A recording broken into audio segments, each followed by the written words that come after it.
tapi akan saya summary, dokter. Untuk yang sama hanya akan saya tanyakan sekali. Dari Kartika Rumah Sakit Murni Teguh Ciledug. Izin Ibu untuk berkas yang masih manual, lalu kami scan, maka untuk berkas tersebut yang sudah kami scan, apakah boleh dimusnahkan? Datanya sudah di-scan, selanjutnya untuk data scan itu bisa dimusnahkan menunggu hingga berapa lama? Terima kasih. Ya, jadi memang ke depan teman-teman sekalian, kita kan sudah menggunakan Rekemedik elektronik ya. Saya tahu teman-teman kan masih ragu-ragu untuk melakukan pengalihan ya. Jadi banyak rumah sakit yang masih double gitu, misalnya sudah menerapkan Rekemedik elektronik, tapi juga masih ada yang konvensionalnya gitu ya, karena kita berhubungan dengan data. Nah, saya rasa kalau data yang scan kemudian kita masukkan, kita mengikuti aturan yang lama 269, karena itu kita anggap sebagai bukan data digital ya, tapi itu kan rekaman data konvensional yang kemudian kita simpan gitu ya teman-teman. Jadi kita bisa mengikuti aturan itu selama 5 tahun, tapi selanjutnya sudah begitu digital, itu sudah tidak ada batas waktu. Saya rasa itu mungkin jawaban saya. Terima kasih.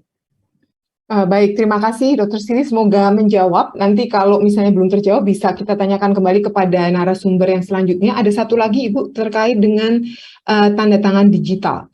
Bagaimanakah nantinya ke depan tanda tangan digital ini, apakah dalam bentuk barcode atau fasilitas seperti apa nantinya diberikan agar selain dalam kelengkapan Rekemedik juga diterima oleh klaim-klaim seperti BPJS? Ini teknis tapi mungkin banyak sekali yang menanyakan tentang tanda tangan digital. Silakan Dokter Siti. Iya betul. Jadi memang saat ini untuk tanda tangan digital ini kan kita salah satu alternatif memang kita buat dalam bentuk barcode ya, yang harus kita daftarkan ke BSS kan. Memang beberapa teman-teman bertanya pada saat kita pertemuan Rekemedik elektronik ya, karena menunggu izin dari BSSN ini lama ya, ngantri. Kami aja dari Kementerian Kesehatan juga lama teman-teman untuk karena banyak sekali dan badannya baru satu di BSSN.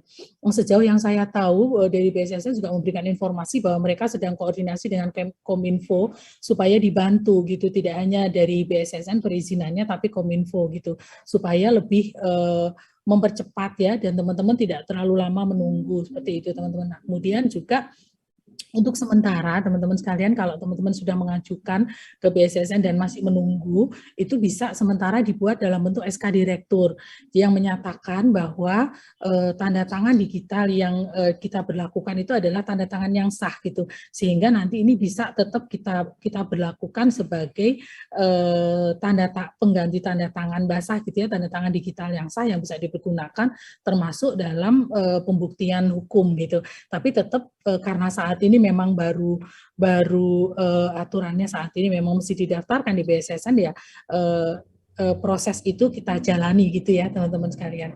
Mungkin itu Mbak jawaban saya. Baik, terima kasih Dokter Siti. Mungkin untuk penutup Dok, boleh dikasih bocoran peraturannya kapan kira-kira untuk EMR ini bisa didapat dari rumah sakit atau keluar Dok? Terima kasih.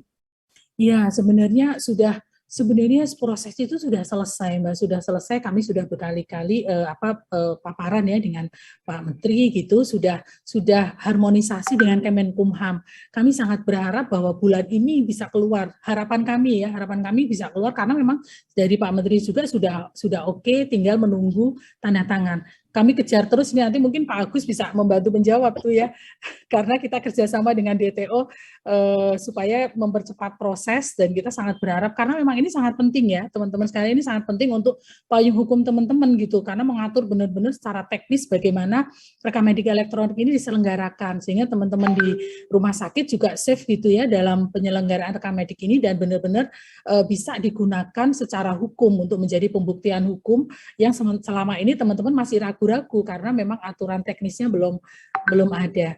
Mungkin itu Mbak jawaban saya. Baik, terima kasih Dokter Siti Kalima. Kami mengucapkan banyak terima kasih atas waktunya dapat hadir di sini. Tapi dokter di tengah kesibukan dapat menjadi pembicara dan sumber di acara ini. Kami mohon izin meneruskan acara. Dokter Siti bila ada agenda dapat melanjutkan ke agenda berikutnya. Terima kasih. Terima kasih, kami pamit ya. Saya pamit dulu. Baik, terima kasih. Baik, kita selanjutnya akan menuju ke pembicara berikutnya, yaitu Dr. Agus Mutamakin. Mohon dapat dijadikan co-host. Dr. Agusnya, baik, terima kasih. Saya akan membacakan CV singkat beliau. Beliau akan membawakan tentang kondisi digitalisasi rumah sakit di Indonesia saat ini. Baik, Dr. Agus sudah berpengalaman selama 15 tahun di bidang healthcare IT. Beliau adalah Hospital Chief IT, Hospital Information System Consultant, dan Advisor untuk CEO dan Kementerian Kesehatan. Saat ini beliau bekerja sebagai DTO di Digital Transformation Office Ministry of Health Republik of Indonesia. Baik, kepada Dr. Agus Mutama